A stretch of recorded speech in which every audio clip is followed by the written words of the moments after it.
اللہ تعالیٰ توفیق رفیق عطا فرمائے۔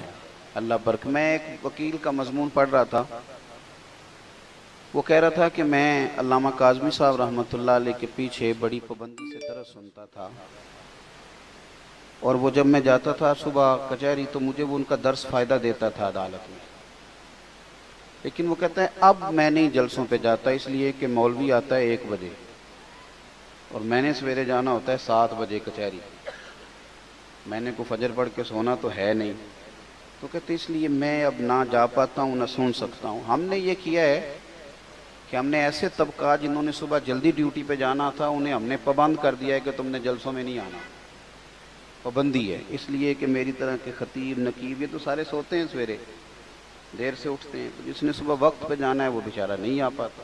باہر کیف اللہ تعالیٰ توفیق رفیق عطا فرمائے۔ کا شاہدم و مبشرم و نذیرا، فرمایا محبوب ہم نے آپ کو حاضر و ناظر بنایا ہے، خوشخبری دینے والا بنایا ہے اور ڈر سنانے والا بنایا ہے۔ آپ شاہد بھی ہیں، مبشر بھی ہیں اور نذیر بھی ہیں، لیکن ان ساری شانوں کے ساتھ محبوب پتہ کریں گے کیا؟ وداعیا الی اللہ، ہم نے آپ کو اللہ کی طرف دعوت دینے والا بنایا۔ وداعیا الی اللہ باذنہ وسراجا منیرا، اور آپ چمکتے ہوئے آفتاب ہیں، کس برکت سے؟ اللہ کے دیے ہوئے اذن کی برکت سے۔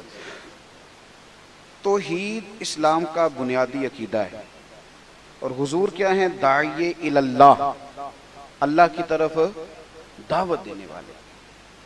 ہمارے ہاں نا اب یہ ہوا ہے، پاکستان ہے ایک جمہوری ملک، تو جو جمہوری ملک ہوتے ہیں ان کے اندر ہر بندے کو بولنے کی اجازت ہوتی ہے، اور کوئی کرائیٹیریا نہیں کسی بھی منصب کا کہ اس منصب پہ بیٹھ کے کون بول سکتا ہے تو کون نہیں بول سکتا، اور فلان جگہ کون، ہر بندے کو۔ اور اب تو خیر سوشل میڈیا ہے، اب تو ہر بندہ جو باتیں دل میں ہوتی تھی وہ وہاں لے آتا ہے، اور جو نہیں لانے والی وہ بھی لے آتا ہے۔ تو ہمارے ملک کے اندر کچھ لوگوں نے معاذ اللہ توحید باری تعالیٰ کے خلاف بھی ایک خاموش تحریک شروع کر دی۔ آپ نے کچھ عرصہ پہلے سنا ہوگا، ہمارے ایک وزیر اعظم صاحب نے کہا تھا کہ جو جس کو بھی پکارتا ہے نا وہ کسی نہ کسی رنگ میں اللہ کو ہی پکارتا ہے۔ اسی طرح کی کچھ باتیں ہمارے ملنگ کرتے ہیں، سارے روپودے ہی نے، سنتے ہیں نا آپ؟ ہاں نہ تو کرو نا، ناراض ہو تو مہربانی میں چھیتی ٹور جانا جی، آپ غور کریں کیا عرض کر رہے ہیں، اللہ آپ کو خوش رکھے۔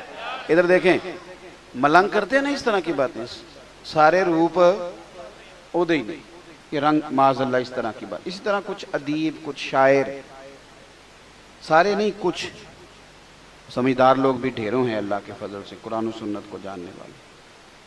تو یہ شعراء، یہ ادیب، یہ نقباء، یہ کچھ جاہل قسم کے صوفیاء، انہوں نے ایک نئی کہانی چھیڑ دیا ہے کہ سارے روپ اسی کے ہیں، وہ سارے جی جو جس کو پکارتا ہے اسی کو پکارتا ہے۔ تو میرا یہ سوال ہے کہ اگر سارے روپ اسی کے تھے اور جو جس کو پکارتا تھا وہ اللہ کو ہی پکارتا تھا، تو پھر نبی پاک بتوں کے خلاف جہاد کیوں کرتے رہے؟ اس کا کیا معنی ہوا؟ آپ نے ساری سرکار کی اس محنت مبارکہ کا کیا کیا کہ ہر مقام پہ حضور نے فرمایا لا الہ، جھگڑا کیا تھا بھلا؟ کہ بت پکارنے والا اللہ کو پکارتا نہیں، اللہ اللہ ہے۔ اور کس طرح ہے؟ قل هو اللہ احد، تم کہو کہ اللہ ایک ہے، اللہ، اور اللہ صمد ہے، بے نیاز ہے، لم یلد ولم یولد، نہ وہ کسی کا باپ ہے نہ کسی کا، نہ وہ جنا گیا نہ اسے کسی نے جنا، اور وَلَمْ يَكُنْ لَهُ كُفُوًا أَحَدٌ، اس کا معنی یہ ہے کہ اس جیسا دوسرا ہے ہی کوئی نہیں، اس طرح کا دوسرا نہ۔ اب دیکھ لیں کہ تیزی کے ساتھ وہ لوگ آئے، وہ دیکھیں جی ہمارے ملک میں ایک ایسا کالم نگار بھی ہے جس کے کالم بڑے دیکھے جاتے ہیں، جس کا پروگرام بڑا سنا جاتا ہے، اس نے کہا تھا ریاستوں کا مذہب نہیں ہونا چاہیے، مذہب قوموں کا ہوتا ہے، ملکوں کا مذہب نہیں ہوتا، جو جس طرح چاہے وہ جیے۔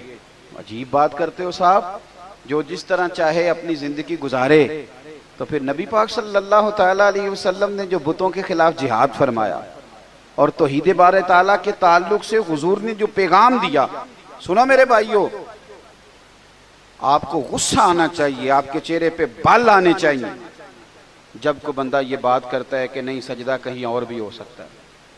آپ کے چہرے پر جلال آنا چاہیے۔ دلیل کیا ہے؟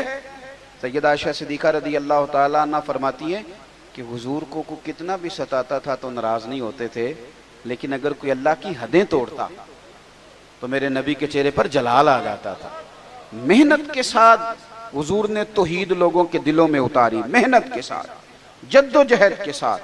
یہ لا الہ الا اللہ کا پیغام لے کے میرے نبی پاک منڈیوں میں گئے، حضور نے دروازوں پہ دستک دے دے کے لوگوں کو کہا کہ اللہ کے سوا کوئی عبادت کے لائق اتنی بڑی۔ اعلیٰ حضرت بریلوی رحمۃ اللہ تعالیٰ علیہ سے کسی نے سجدہ تعظیمی کے بارے میں پوچھا، سجدہ عبادت کے بارے میں نہیں، شرک سجدہ تعظیمی ہے، سجدہ عبادت ہے، سجدہ تعظیمی شرک وہ حرام ہے۔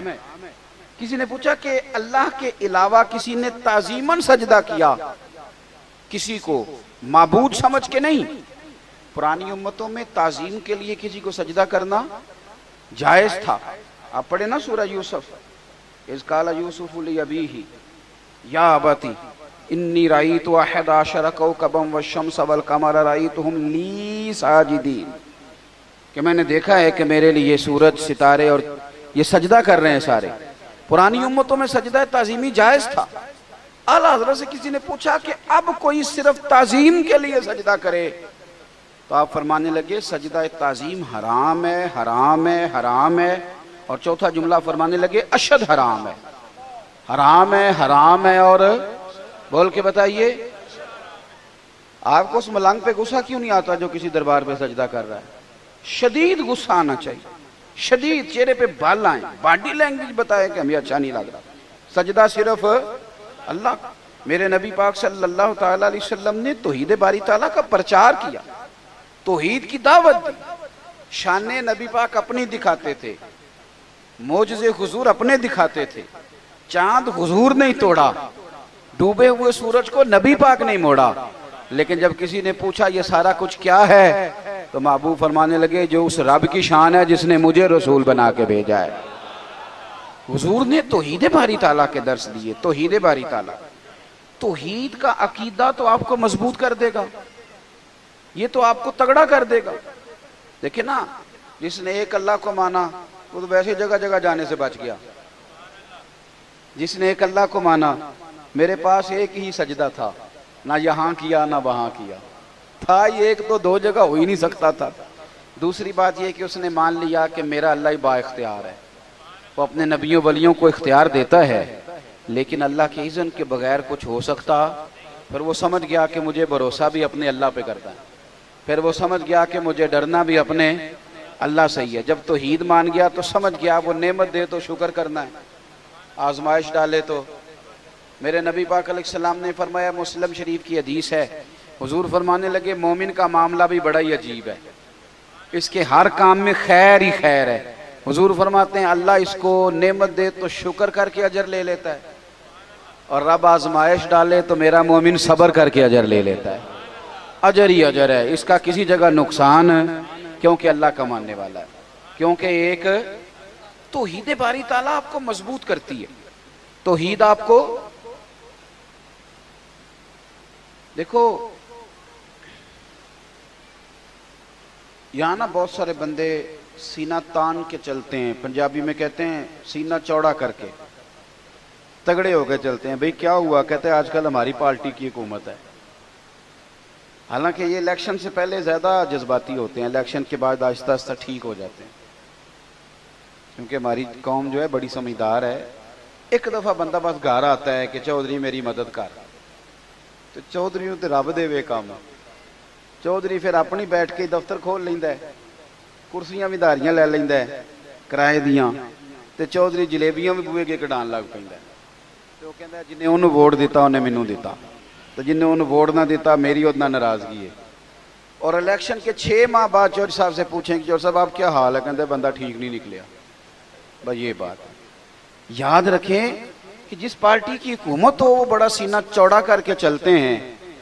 تو مجھے بتائیے جو رب رسول کے ماننے والے، جن کی حکومتیں کبھی بدلتی، عقیدہ آپ کو مضبوط کرے گا، عقیدہ توحید آپ کو عقیدہ توحید و رسالت آپ کو جب آپ یہ پاکستان میں اب ٹینشن کے مریض ڈپریشن کے 65% ہیں، 65% مریض ہیں ڈپریشن کے. کیوں؟ یہ جتنے لوگ ہیں میری اس بات پہ خاص توجہ کریں، ہمارے اندر نا ایک انجانا خوف بیٹھتا جا رہا ہے آہستہ آہستہ. پتہ نہیں کیا ہو جائے گا، پتہ نہیں کیا بنے گا. یہ جو کرونا کی وبا آئی، اس کی وجہ سے دنیا میں جو مرض سب سے زیادہ پھیلا ہے وہ ڈپریشن کا ہے. اور پھر آپ یہ بھی دیکھ لیں کہ جو مریض کرونا سے ٹھیک ہو جاتے تھے، ڈاکٹر کہتے تھے وہ ذہنی مریض بن جاتے ہیں، کیونکہ ان کو اچھوت بنا دیا جاتا تھا، کوئی قریب نہیں جاتا تھا، پتہ نہیں یہ کیا بن گئے. تو وہ ٹھیک ہونے کے باوجود بھی وہ تکلیف میں تھے. یہ ڈپریشن کس بندے کو ہوتا ہے، انجانا خوف کسے ہوتا ہے میرے بھائی؟ اس بندے کو ہوتا ہے جس کا عقیدہ توحید کمزور ہوتا ہے، جس کا عقیدہ توحید تگڑا ہوتا ہے نا، تگڑا. اس بندے کو یہ چیزیں، اس کا تو اللہ اس کے ساتھ ہے، اس کا تو رب اس کے ساتھ ہے، وہ بندہ مضبوط ہوتا ہے. آپ دیکھیں نبی پاک صلی اللہ تعالی علیہ وسلم حضرت ابو بکر صدیق کے ساتھ غار ثور میں پہنچ گئے. اب جن لوگوں نے غار ثور دیکھی ہے ان کو پتہ ہے کہ اس طرف نشان ہے بڑا اور اس طرف ایک بڑا سوراخ ہے. وہاں اگر کوئی بندہ کھڑا ہو جائے نا تو بالکل اس طرح ہے کہ وہ اگر جھکے گا نا تو سارا کچھ دیکھ لے گا غار کے اندر کیا ہے. یعنی ایک دیوار کا فاصلہ ہے. کافر وہاں تک آ گئے، گرفتار کرنے آ گئے. اندر اللہ کے رسول ہیں جناب صدیق اکبر. حضرت صدیق اکبر پریشان ہو گئے، خوف میں آ گئے، غم میں. غم کس کا تھا؟ کہ میرے نبی کو کوئی تکلیف نہ پہنچ جائے، اپنا نہیں. اب آپ ذرا عقیدہ توحید دیکھیے گا میری سرکار کا. جناب صدیق اکبر فرماتے ہیں کہ غار کے دروازے پر آ گئے کافر. یعنی ادھر دیکھو میرے بھائی، بالکل بیماری، مصیبت، پریشانی، موت دروازے پہ بھی اگر آ جائے تو ہم نے کرنا کیا ہے؟ بالکل دروازے پہ آ جائے تو کیا کرنا ہے؟ حضرت ابو بکر صدیق کہتے ہیں بالکل آ گئے، ایک دیوار کا فاصلہ تھا، کافر آ گئے. میں نے عرض کی سونیا یہ آ گئے، یعنی یہ کھڑے ہیں، آ گئے. حضور اگر انہوں نے ذرا سا جھک کے دیکھا تو ہمیں دیکھ لیں گے. کہتے ہیں میں ڈر رہا تھا پر مدینے والے رسول مسکرا رہے تھے. آپ سمجھے میری بات کو؟ وہ مسکرا رہے تھے اور مسکرا کے فرمانے لگے لا تحزن، غم نہ کر. دلیل دی نبی پاک نے. ابو بکر غم حضور کیوں نہ کروں؟ فرمایا اس لیے نہ کر کہ ان اللہ معنا، ہم کو اکیلے نہیں، ہمارا رب ہمارے ساتھ ہے. جن کے ساتھ رب ہو ان کا دشمن دروازے پہ بھی آئے تو ان کا بگاڑ کچھ نہیں سکتا. جن کے ساتھ رب ہو، اٹھ باندھ کمر کیوں ڈرتا ہے؟ پھر دیکھ خدا کیا کرتا ہے. یہ ہمارے نوجوان بڑے کچے پکے، یہ تو سارے ڈھونڈ رہے ہیں، یہ تو منتیں کر رہے ہیں امریکہ والے ماموں کی کہ تو کسی طریقے مہربان ہو جا. یہ تو بھاگ رہے ہیں لندن والی چچی کے پیچھے، ممانی کے پیچھے، خالہ کے پیچھے. یہ تو سیاستدانوں کی بیچارے یہ کہتے ہیں کوئی جیک لگ جائے، کرنا کچھ نہ پڑے، کسی طریقے کوئی بازو. کیوں آپ سارے تلاش کرتے ہیں؟ آپ کے پاس تو رب رسول کا دیا ہوا سہارا ہے، کیوں سارے تلاش کرتے ہیں؟ آپ توجہ کریں. اگر اللہ رسول کا دامن، یہ کوئی ٹھیکہ نہیں ہے. ایک مضمون، ایک کالم نگار ہیں، کبھی کبھی ان کا پڑھتا ہوں تو میرا تھوڑا بہت ان سے رابطہ بھی رہتا ہے. ایک دن انہوں نے مضمون لکھا تو مضمون یہاں سے شروع کیا. کہنے لگے کہ ایک چودھری کا بیٹا مر گیا تو ایک غریب کا بچہ اپنی دادی سے پوچھتا ہے کہ اب چودھری کون بنے گا؟ تو اس نے کہا اس کا بیٹا. تو وہ کہنے لگا دادی اگر وہ بھی مر گیا؟ تو اس نے کہا اس کا بیٹا. اگر کہا وہ بھی مر گیا تو اس کا بیٹا. تو دادی کہنے لگی پترا سارا پنڈ بھی مر جائے تو چودھری نہیں بن سکتا. میں ان کالم نگار میں فون کیتا، میں نے کہا یہ تو نے کیا فضول بات لکھی ہے؟ میرے ساتھ چل، میں تجھے بتاتا ہوں غریبوں کے بچے چودھری بنے ہوئے. ہاں چل میرے ساتھ، میں دکھاتا ہوں. اگر امیر کا بچہ ان پڑھ نکلا تو وہ گن لے کے بینک کے دروازے پہ کھڑا ہے، وہ چوکیدار ہے. اور اگر غریب کا بچہ پڑھ گیا تو وہ مینیجر بن کے اندر کرسی پہ بیٹھا ہوا ہے. تو بچوں میں صلاحیت پیدا کر. یہ تو نے کیا بات کر دی کہ چودھری نہیں بن سکتے؟ یہ تجھے کس نے کہا؟ یہ تو بچوں کو اقبال کہنے لگے کہ شکایت ہے مجھے یا رب خدا بندان مکتب سے، سبق شاہی ہے بچوں کو دے رہے ہیں خاک بازی کا. یہ آپ کیا بات کر رہے ہیں؟ انہیں بتاؤ کہ تم سارا کچھ بن سکتے ہو، تمہارے اندر کیا کمزوری؟ حضرت بہلول دانا نا رستے میں بیٹھے تھے. تو ہارون رشید حج کر کے آ رہا تھا. تو رب کے بندے بھی رب کے بندے ہوتے ہیں نا, اسی کسی دے کچھ بھی نہیں لگتے تے نہ کوئی ساڈا دردی. آج صبح کچھ دوست مجھ سے ٹائم لینے آ گئے, تو قاری صاحب گئے ہیں, میں نے مسجد بھی وہاں رکھی ہوئی ہے جہاں آگے بس پیلیاں ہی پیلیاں ہیں, سادہ سا کام رکھا ہے, چھوٹا سا نظام رکھا ہے. تو مینوں کہنے لگے جلسے دے پیسے کنے لیندے ہو؟ میں کہا ساڈی مسیت مدرسہ تے ساڈا اولیاء ویکھ کے تانوں لگدا ہے اسی پیسے لیندے ہوواਂਗੇ؟ کرما لیا پیسے لیندے ہوندے تے کدھر ڈیفینس وچ ہوندے. یہ آپ ہماری بات کو سمجھ, سانوں تخت ہزارے دی لوڑ کی ہے, نالے کی لگے شہر ببول دے نال, او سجنا اسی اپنی بال کے سیکنے آ, ہاتھ نہیں پھیلاتے کسی کے آگے. تو غلط جگہ پہ آیا, اسی اپنی بال کے سیکنے آ, ہم بڑے پکے لوگ ہیں, پکے. مہربانی کریں جی, اللہ آپ کو جو تشریف رکھے. پیسے دے خلاف تقریر کر رہے ہیں, تسی لے کے آ گیا. میری بات پہ توجہ کریں کیا عرض کر رہا ہوں, اللہ آپ کو جزائے خیر دے. غور فرمائیں. دیکھیں نا, میرے لیے بڑا مشکل ہو جائے, میری بڑی تکلیف ہے, میرے یہ ٹانگوں میں زخم ہے, میں چل ہی نہ سکوں. اور اگر بندے نے پیسے طے کیے ہوں تو پھر تو وہ ٹینشن میں رہتا ہے, وہ تو بڑا پریشان رہتا ہے کہ دیہڑی تھوڑی لگی. پھر وہ ڈھونڈتا ہے کہ کوئی دیگر تو بعد بھی مل جانا نا فیصل آباد, تو 10 بھی رلدا. لیکن اگر آپ کا ارادہ ہو نا, اور یار سن, تو معمولی آدمی نہیں, تو مدینے والے محبوب کے دین کا نمائندہ بنا ہوا ہے, تو پھر جو چسکا ہے نا وہ بھی بڑا ہی شاندار ہے. پھر وہ خواجہ صاحب کہتے ہیں کوٹ مٹھن سے کہ میں اپنی حیاتی تو قربان تھی ماں, اور دیکھو میری محمد پکیندے گزر گئی. دیکھو میں کتنا خوش بخت ہوں. اور بریلی کے امام فرمانے لگے فرشتے بھی کرتے ہیں تعظیم میری, فدا ہو کہ ان پر یہ عزت ملی ہے. سنیں اور یاد رکھیں, حضرت بہلول دنا بیٹھے تھے تو ہارون رشید گزر رہا تھا گھوڑے پہ, حج کر کے آ رہا تھا. تو بڑے اس کے نعرے لگ رہے تھے, تو بابا کونے میں بیٹھا ہے, بڑے نعرے, پیچھے ہٹ جاؤ, پیچھے ہٹ جاؤ, پیچھے ہٹ جاؤ. اور ہمارے اہل سنت میں تو جس دن آپ نے کہہ دیا نا پیچھے ہٹ جاؤ, یہ دا مطلب ہے ان کسے نہیں ہٹنا. اگر آپ کہنے رستہ دے دو تو اس کا ترجمہ یہ ہے کہ اب کسی نے رستہ نہیں دینا, یہ مزاج ہے. یعنی کوئی بندہ ویسے, ہمارے ہاں ایک پل بنا شہر میں نیا, تو ایک دن وہاں رش بڑا تھا, تو میں نے ایک دوست سے کہا کہ پتہ نہیں تھے بندے کیوں کھڑے ہوئے, تو وہ کہتا ہے ایک ویسے کھلوتا ہونا ہے, تو باقی پھر ٹور کے انہیں پتہ کرو کیوں کھلوتا ہے. یہ مزاج ہے, اس مزاج کو بدلیں, تھوڑی تحقیق بنائیں اپنے ذہن میں. اس طرح سے قومیں کمزور ہو جاتی ہیں. آپ قومی ذہن بنائیں, وقت کو ضائع نہیں کریں. بہرحال وہ بڑے لوگ تھے, بڑا مجمع تھا, لیکن حضرت بہلول دنا کونے میں بیٹھے تھے. ہارون رشید خود چل کے گیا, کہنے لگا بابا کیا دیکھ رہے ہو؟ تو آپ فرمانے لگے دیکھ یہ رہا ہوں کہ تجھ سے پہلے بھی لوگوں نے اپنے بڑے نعرے لگوائے, آج انہیں پوچھتا کوئی نہیں. دیکھیں نا, میرے جیسے لوگوں کو غلطی لگ جاتی ہے کہ ہمارے بڑے اشتہار چھپتے ہیں, ہمارے لیے بڑے لوگ آتے ہیں, لیکن نو پئیاں دس دیاں قبراں جنہ تے پھل پے, وہ پائیا ادھروں کوئی نہیں جی آمدہ, ادھروں لکھاں گئے. ہمیں غلطی لگ جاتی, غلط فہمی بن جاتی. سنو اور یاد رکھنا, جب کہا نا کہ تیرے جیسے میں نے بڑے دیکھے, بڑے نعرے لگے, پر آج پوچھتا کوئی نہیں, تو ہارون رشید کہنے لگا بابا وقت کا بادشاہ ہے, یہاں MNA کسی سے ذرا تگڑی سلام لے لے تو بندے کہتے ہیں میرے اب سارے کام بن گئے. لیکن توحید اور رسالت والے لوگوں کا مزاج دیکھو کیا ہے. کہنے لگا بہلول دنا سے ہارون رشید کہنے لگا بابا جی کوئی حکم ہوا تو بتائیے گا. تو جناب بہلول دنا ہنسنے لگے, مسکرانے لگے, کہنے لگا جی میں نے کوئی لطیفہ تو نہیں سنایا, عرض کیا کوئی حکم ہو تو بتائیے گا. آپ فرمانے لگے یار تو بندہ ہو کے کس طرح کی باتیں کر, جا اپنا کام کر, جا وہ رستہ ہے اپنا رستہ ناپ. کہنے لگا حضور بتائیں تو صحیح. آپ فرمانے لگے سونا ہارون رشید تیرا کیا خیال ہے کہ میرا رب ہارون رشید کو دے گا اور بہلول دنا کو بھول جائے گا؟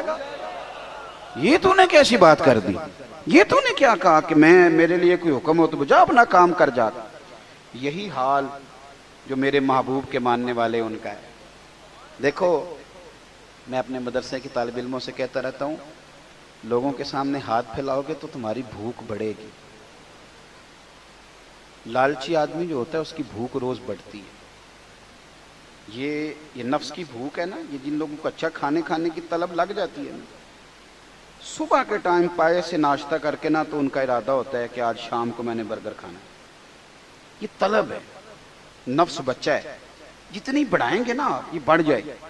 اور اگر آپ کا خیال ہے نا یار کمر سیدھی کرنے کے لیے کھانا ہے، تو پھر اچار اور اس پہ، وہ میری والدہ کہا کرتی تھی، میرے ابا جی ان سے کہتے تھے کہ تو چار پالا ہے تے پڑھولے چ دانے پالا ہے تے گرمیاں پرواہ کوئی نہیں، تو پھر اس میں بندہ سکھی رہتا ہے، پھر قناعت والی زندگی، پھر زندگی حسین ہو جاتی ہے۔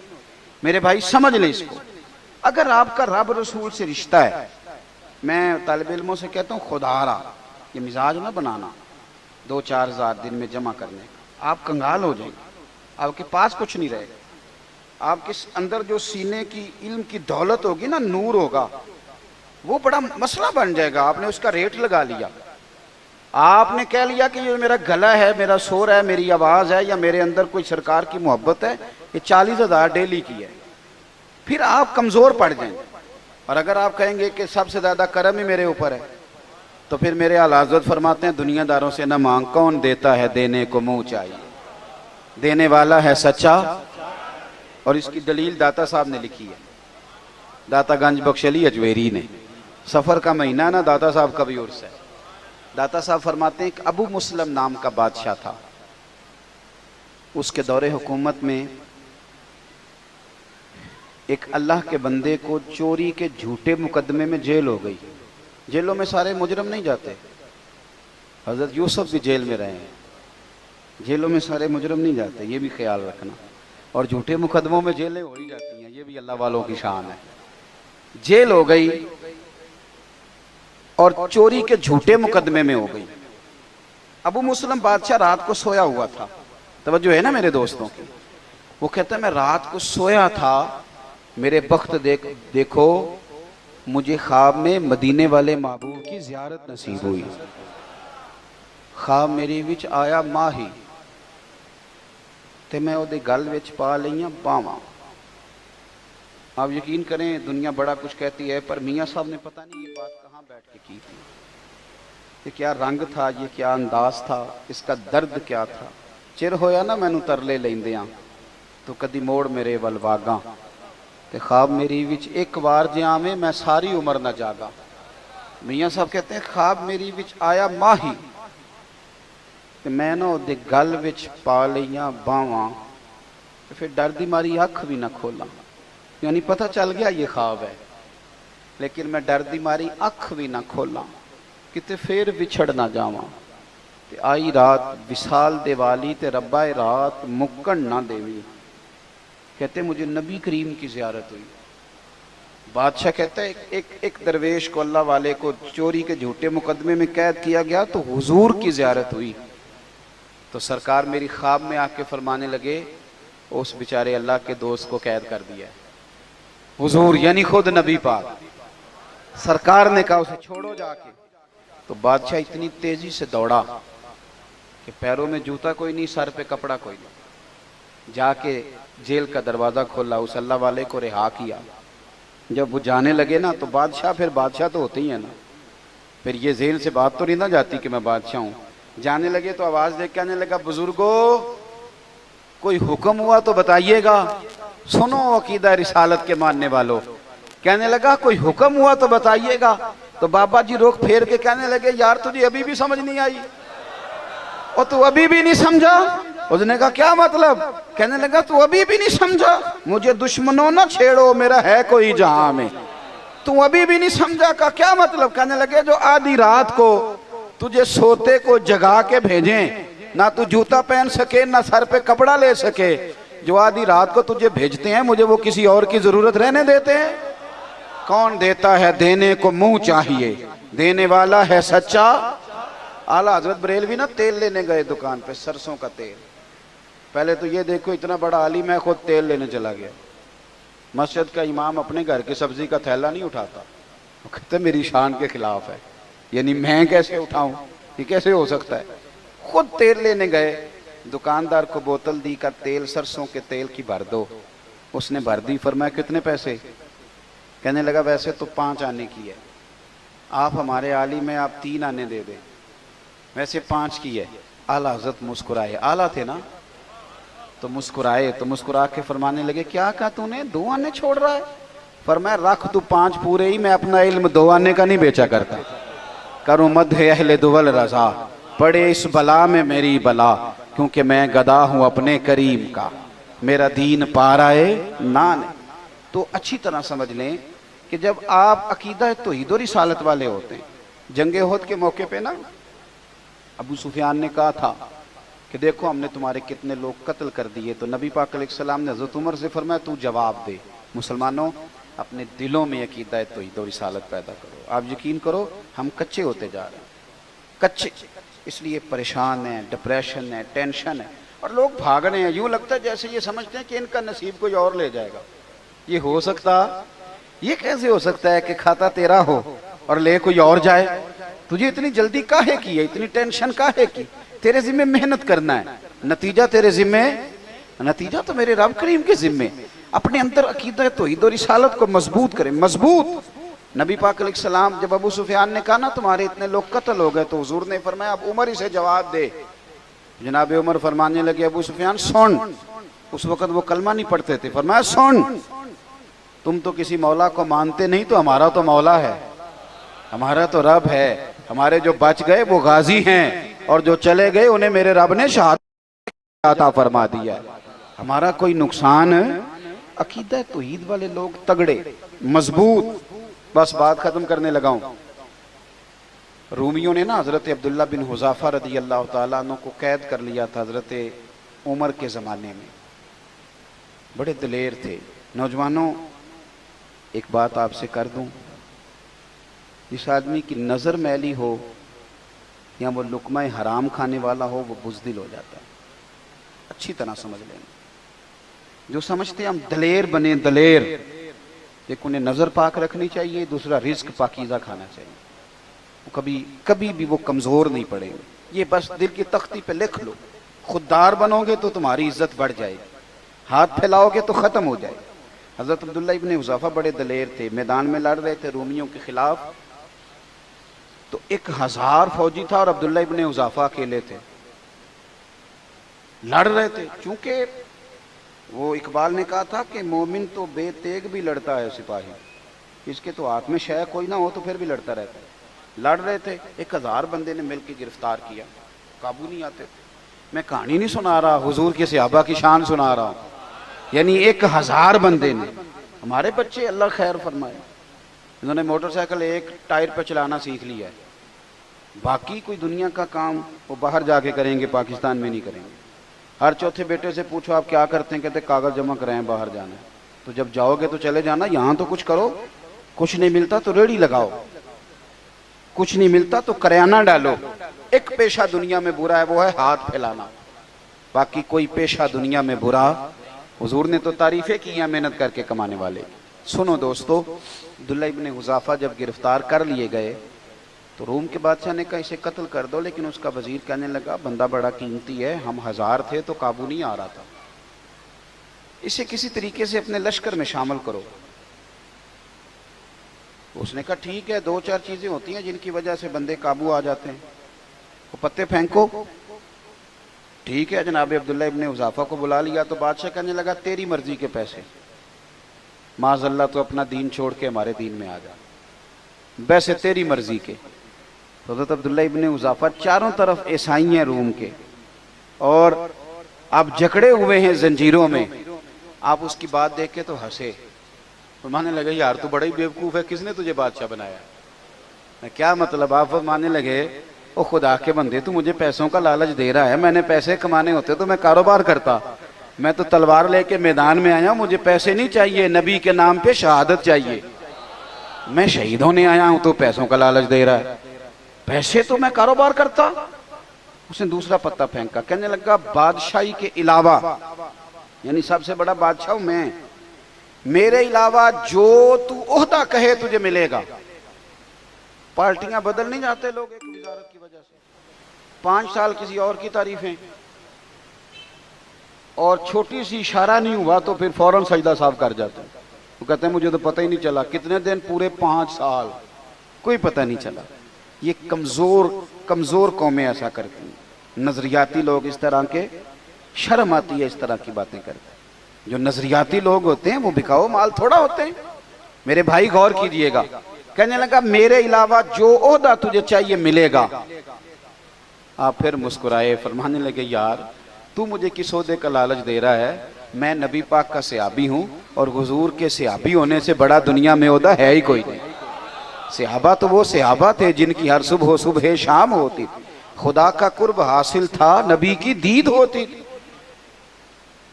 اب اس نے غصے میں کہا اس کو قید کر دو، کل اس کا فیصلہ کریں گے۔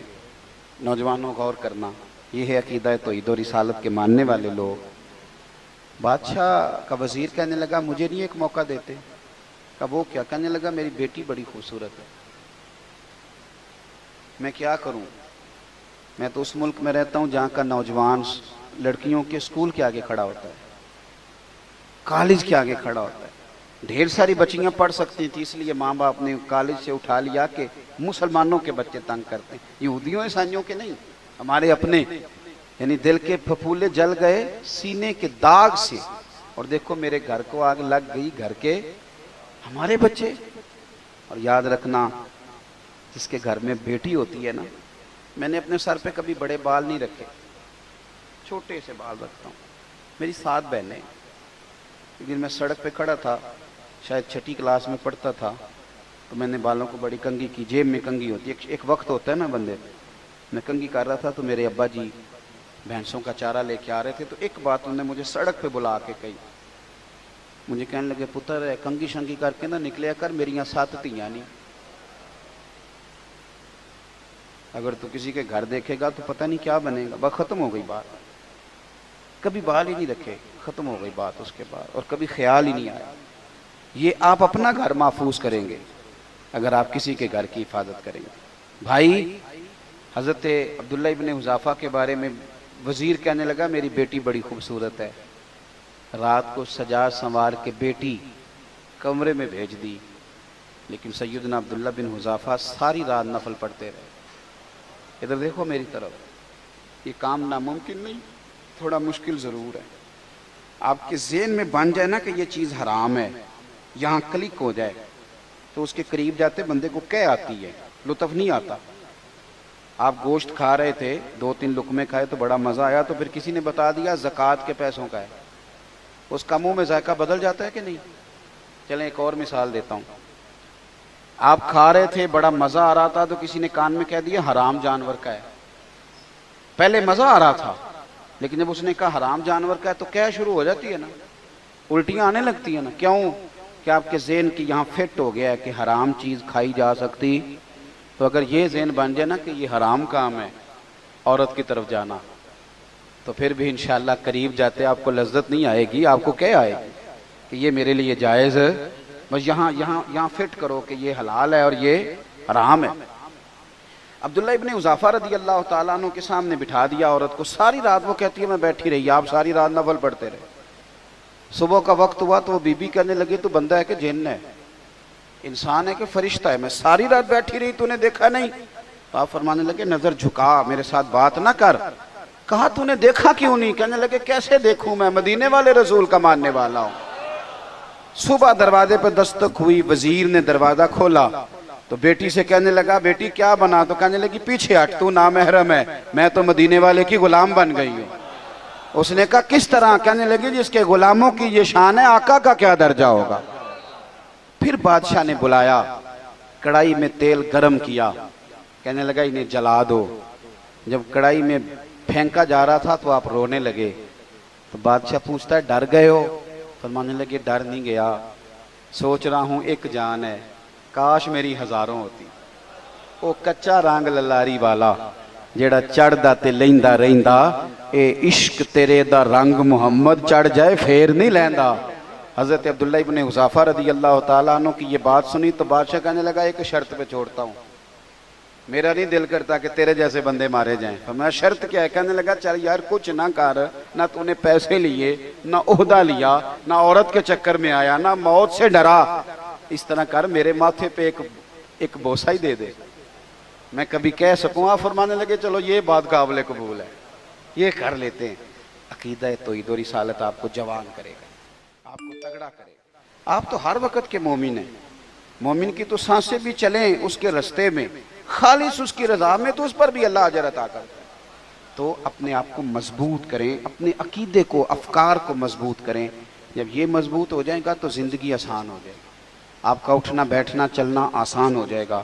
دعا کرتا ہوں جو میں نے کہا میرا اللہ قبول فرما لے، جہاں بھول گئے اللہ ہم سے درگزر فرمائے۔ ابھی پروگرام جاری ہے، آپ میری بات سنیں، چونکہ محفل اللہ رسول کے نام کیا نا جی، لوگ تو آتے جاتے رہتے ہیں اور ہم شخصیات کے نہیں نظریات کے قائل ہیں۔ تو میری گزارش ہے کہ آپ بیٹھیں، اتنا اچھا پنڈال سجا ہوا ہے، جو خطاب ہونے جا رہا ہے اس کو بھی سنیں۔